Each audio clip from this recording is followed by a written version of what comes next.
안녕하세요. 우리 망나니 같은 철없는 시누이 참교육 시켰던 썰 올려봅니다. 시누이는 저와 동갑이에요. 제 남편은 저보다 1살 연하이고요. 그러니까 남편의 누나죠.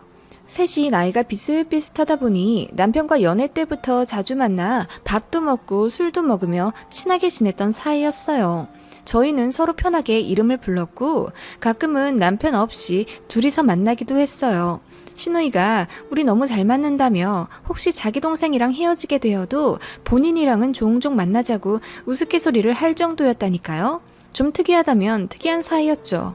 그런데 시자는 시자였는지 그 허물없이 지내던 시누이가 결혼과 동시에 돌변하더라고요. 왜 자기 동생 예물시계를 겨우 100만 원대로 해주냐며 적어도 300만 원대는 해줘야 기가 산다고 저를 달달 볶아서 화가 나서 파혼할 뻔한 적도 있고요. 결혼식장부터 시작해서 신혼여행지에 얼마를 환전해서 가는지조차 하나부터 열까지 모두 간섭하려고 해서 제가 참다 못해 엄청 화를 냈었어요. 최연이 그만 좀 해. 내가 네 동생이랑 결혼했지. 너랑 결혼했냐? 야, 말 다 했어? 너 이제 내 이름 부르지 마. 꼬박꼬박 형님이라고 불러. 그날 싸운 것을 계기로 저희는 앙숙이 되었습니다. 시댁에서 마주쳐도 살짝 목례만 하며 지나치고 진짜 필요한 말만 딱딱 하면서요. 오히려 이게 더 편하더라고요. 시누이는 친구일 땐 몰랐는데 가족이 되니까 오히려 선을 좀 긋는 게 나은 것 같았어요. 아무튼 그렇게 저희 부부가 결혼하고 시누이도 1년 뒤 결혼하게 되었어요. 그리고 둘 다 비슷비슷하게 첫 아이를 낳았죠. 제가 먼저 아들을 낳았고요. 시누이네가 반년 뒤에 딸을 낳았어요. 반년이지만 해가 바뀌어 시조카가 저희 아이보다 동생이 된 셈이죠. 저는 아이 낳고 재택근무로 노선을 바꾸어서 비교적 유연하게 일을 할 수 있게 되었어요.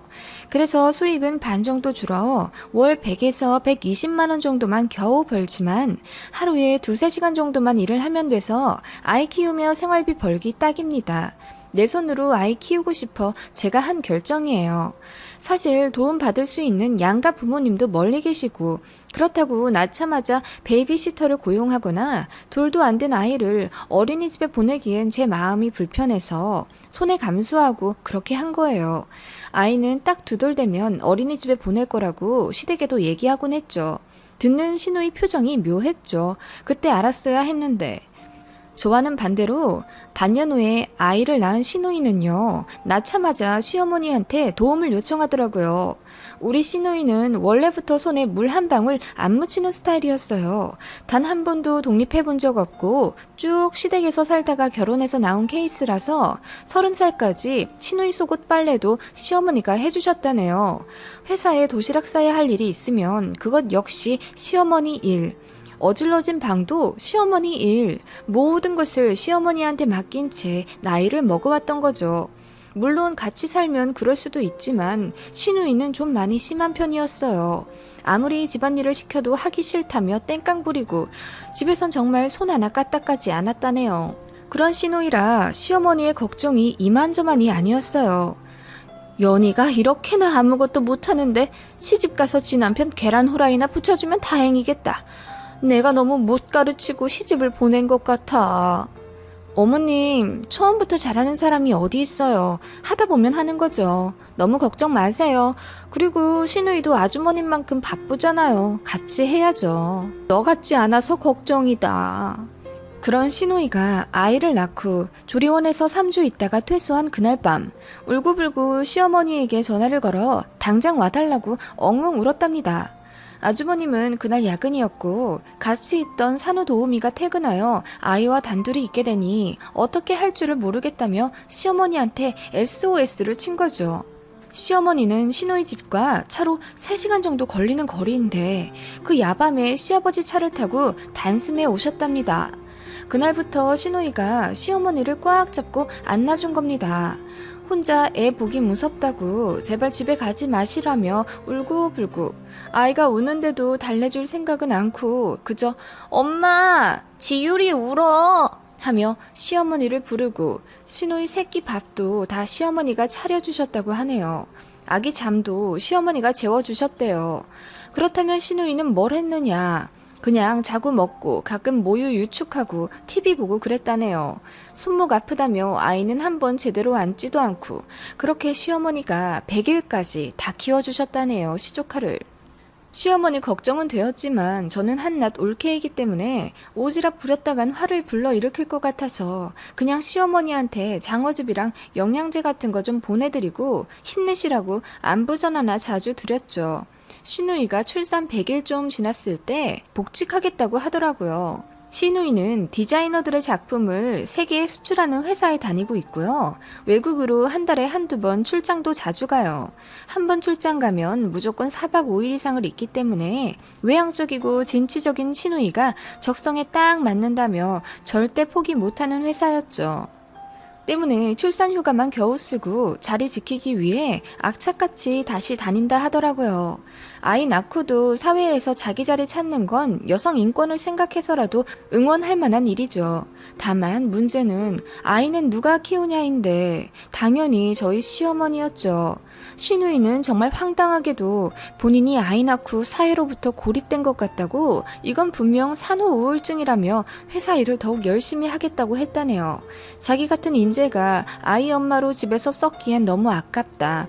회사에서 당당히 일하며 사회 속에 자기 자신을 찾아가겠다나 뭐라나. 그러면 갓 태어난 아이는 어쩌고요. 환갑지나 힘드신 몸으로 육아전쟁에 뛰어드신 시어머니의 삶은요? 이해가 안 갔죠. 그럴 거면 아이를 낳지 말았어야 하는 거 아닌가요? 아무튼 그렇게 본인의 아이를 시어머니한테 맡긴 채 시누이는 거의 회사에서 살았고 출장도 엄청 자주 갔어요. 아주버님도 일 때문에 바빠 집에 자주 못 들어왔다는데 제 생각엔 집에 가면 장모님이 계시니 불편해서 잘 안 들어간 게 아닐까 싶어요. 뭐 그냥 제 추측일 뿐. 그럼 어떻게 되겠어요? 그냥 시어머님이 시누이 아이를 도맡아 키우게 되신 거예요. 시어머님 나이는 환갑이 넘으셨어요. 어머님 방도 제대로 안 갖추고 잘 안 쓰는 서재 한 구석에 작은 매트리스 하나 놓아드렸다는데 그럼 뭐예요? 아기랑 24시간 붙어 있으셔서 편히 쉬지도 못하시는데요. 게다가 어머님이 사시는 동네도 아니라 아는 사람도 없고요. 어머님은 그저 마트나 공원 정도만 아기와 산책하시는 게 다였죠. 시누이와 아주버님은 아침 일찍 나가서 저녁 늦게 들어와 아기 얼굴만 잠깐 봤고 그나마도 들어오면 다행이었어요. 시누이는 한국에 거의 없다고 볼 정도로 출장을 자주 갔고 그냥 시어머님이 아이를 다 키우셨습니다. 옵션으로 시누이네 집안일까지도 다 하셨죠. 1년 가까이요. 시어머님이 너무 걱정되어서 저희 부부가 자주 찾아뵀었어요. 그런데 뵈러 갈 때마다 시어머님이 살이 너무 빠져 있으시고 표정도 점점 어두워지셔서 제가 다 마음이 안 좋더라고요. 저희 남편도 이건 진짜 아닌 것 같다며 시누이한테 전화를 걸어 화를 냈어요. 애는 낳아놓고 엄마한테 다 맡겨놓으면 어쩌냐고. 엄마 건강 안 좋아지고 있다. 빨리 어떻게 대책 좀 마련해라. 계속 이렇게 키울 거냐. 그랬더니 시누이가 노발대발하면서 화를 냈어요. 엄마가 그랬거든? 나 아기 낳아도 꼭 일하라고. 그리고 다달이 돈 들이고 있어. 알지도 못하면서. 누나, 돈만 들이면 다야? 그리고 한 달에 꼴랑 100만 원 들이고 그걸로 애 이유식 장까지 보신다던데? 아니, 생활비 카드라도 드려야 할 거 아니야. 엄마가 괜찮대서 그 정도도 겨우 쥐어드린 거야. 그리고 엄마가 손주한테 쓰는 돈인데 네가 뭔 상관이야 대체? 하고 끊어버리는 시누이. 저도 아이 키우는 입장이지만 이건 정말 레전드 무개념이다 싶었죠. 시누이가 철이 없는 건 알았지만 이 정도로 개념 없었나 싶었어요. 답답해서 시어머니께 말씀드렸죠. 어머님, 지율이 돌되면 어린이집 보내고 시누이가 알아서 등하원 도우미를 쓰든지 본인 일을 줄이든지 하라고 하세요. 왜 어머님 몸을 축내서 손주를 키우세요? 아니, 걔가 어린이집은 무조건 2돌 지나 보내야 한다고 책에도 나와 있고 인터넷에도 있다고 하면서 지율이 24개월까지만 좀 봐달래. 말이 24개월이지 어머님. 2년 내내 이러시면 관절이고 뼈고 다 망가지세요. 가뜩이나 몸도 약하시잖아요. 그것도 그렇고 지율이도 나를 지 엄마보다 더 따르니 내가 눈에 밟혀서 그래. 답답했습니다. 이렇게 나이 많으신 어머님께 아이 맡겨놓고 어린이집도 못 보내게 하다니요. 그날 저녁까지 시누이 집에서 시누이를 기다렸어요. 8시쯤 되자 귀가한 시누이가 저희를 보고 놀라더라고요. 형님, 이런 말 오지랖인 거 아는데요. 지훈이 곧 돌인데 어린이집 보내시죠? 어머님 보기 안쓰러워서 제가 다 미치겠어요. 뭐? 시누이한테 말이 짧다? 그리고 너는 네 아들 두 돌까지 끼고 있겠다면서 우리 지훈이는 왜 돌 되자마자 보내야 하는데? 그야 형님이랑 저랑 상황이 다르잖아요. 주 양육자가 몸이 아프거나 육아가 버겁다면 당연히 기간 도움 받아야죠. 언성이 높아지자 남편이 아이들을 데리고 밖으로 나갔고 그렇게 저희는 시어머님의 황혼 육아 문제로 또 한 번 크게 싸우게 되었습니다. 제 입장은 시조카가 2달만 있으면 돌인데 이 정도 밤낮으로 봐주셨으면 어린이집 보내셔도 된다. 제발 낮이라도 쉬게 해드려야 한다는 거였고요. 시누이의 입장은 아이가 이제 애착 형성이 어머님한테 되어 있는데 이렇게 빨리 어린이집에 보내면 정서에 문제 생긴다. 그럼 올케가 책임질 거냐? 너도 2돌까지 키운댔으면서 왜 나는 안 되냐? 나도 아이는 무조건 24개월까지 어머님이 키우게 할 거다. 였습니다. 옆에서 시어머님은 그저 아무 말 없이 고개를 숙이셨죠. 그러다 한마디 하시더라고요. 연희야, 내 가끔 낮에 병원 갈 시간 정도는 좀 다오. 병원? 엄마 어디 아파? 시누이가 동그래진 눈으로 반문하자 시어머님께서 갑자기 흐느끼시며 말씀하셨어요. 며느리 말이 다 틀린 건 아니야. 지율이는 점점 커가는데 내 체력은 벅차고 네가 TV도 틀어주면 안 된다고 해서 하루 종일 애하고만 상대를 하다 보니 내가 말이야 정신이 점점 산으로 가는 것 같아. 그냥 툭 건들면 눈물 나고 아는 사람도 하나 없이 너무 힘이 든다. 아무래도 우울증 같은데 약이라도 먹으면 좀 낫다던데. 어머님 왜 진작 말씀 안 하셨어요? 내가 집에 간다는 게 아니라 그래 네 말대로 지율이 24개월까지 보긴 볼 건데 약이라도 먹어가며 보면 좀 수월하지 않을까 싶어서. 어머님 우울증 약까지 먹어가며 황혼 육아한다는 게 말이 되세요? 아니 올케 나설 때 안 나설 때 좀 가려. 내가 지금 우리 엄마랑 얘기하잖아. 당황한 듯한 시누이가 급하게 시어머님을 잡고 묻더라고요. 엄마 그게 무슨 말이야? 엄마가 우울증 같다니. 아니 아직 돌도 안 되는데 그냥 먹이고 치우고 씻기고 재우면 되잖아. 가끔 책 읽어주고. 지율이같이 순한 애 좀 보는 게 뭐가 그렇게 힘들다고 그래.